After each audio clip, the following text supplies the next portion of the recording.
একটা সুন্দর ছোট্ট মোটিভেশনাল স্টোরি গল্প আপনার চিন্তাভাবনাকে ব্যাপকভাবে মোটিভেশন করবে। আপনারা যারা এই গল্পটি শোনেননি তারা অবশ্যই একটু সময় দিয়ে এই গল্পটি শুনবেন। আপনার কাছে এই ছোট গল্পটি হয়তো খুবই হেল্পফুল হবে। তো চলুন শুরু করা যাক। একদিন এক ব্যক্তি এক সাধুর কাছে গেল এবং তার সমস্যার কথা বলল।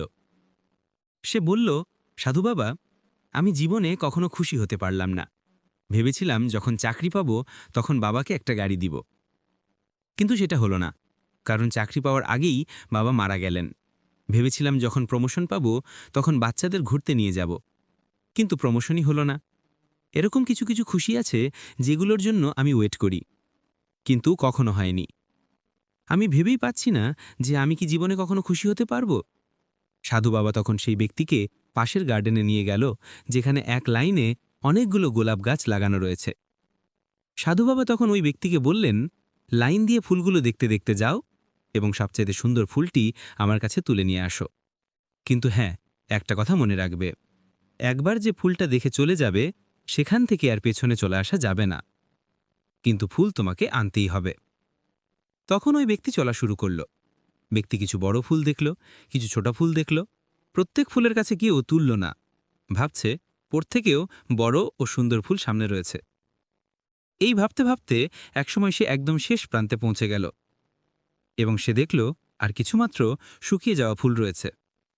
তখন তার মধ্যে থেকে যে ফুলটা ভালো রয়েছে সেটা তুলে সাধু বাবার কাছে নিয়ে গেল ও বলল, রাস্তায় আমি অনেক বড় ও অনেক সুন্দর ফুল দেখেছি, কিন্তু এই ভেবে এগিয়ে গেছি যে সামনে হয়তো অনেক বড় এবং সুন্দর ফুল রয়েছে, কিন্তু শেষে গিয়ে শুধু শুকিয়ে যাওয়া ফুলগুলো দেখলাম, তাই তার মধ্যে থেকে এটি আনলাম। তখন সাধু বাবা হেসে বলল, হ্যাঁ বৎস, তুমি সবথেকে সুন্দর ফুলের আশায় এগিয়ে গেলে। কত সুন্দর সুন্দর ফুলের মধ্যে থেকে এই শুকিয়ে যাওয়া ফুল নিয়ে এলে। এই গার্ডেন ধরো তোমার জীবন, আর এই ফুলগুলো তোমার ছোট বড় খুশি। তুমি এভাবে চলতে থাকলে যে সামনে সুন্দর ফুল রয়েছে, তুমি সব ভুলে সুন্দর খুঁজতে খুঁজতে শেষ পর্যন্ত গেলে। ঠিক এরকমই আসা ছোট ছোট খুশিগুলিকে ত্যাগ করলে শুধুমাত্র বড় খুশি হবে বলে। যখন বুঝতে পারবে তখন আর জীবনে কোনো খুশিই থাকবে না।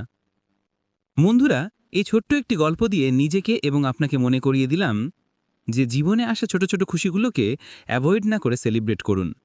কালকের জন্য না ভেবে আজকের জন্য বাঁচুন। সবসময় খুশি থাকার চেষ্টা করুন। বন্ধুরা, গল্পটি আপনাদের কেমন লাগলো জানাবেন।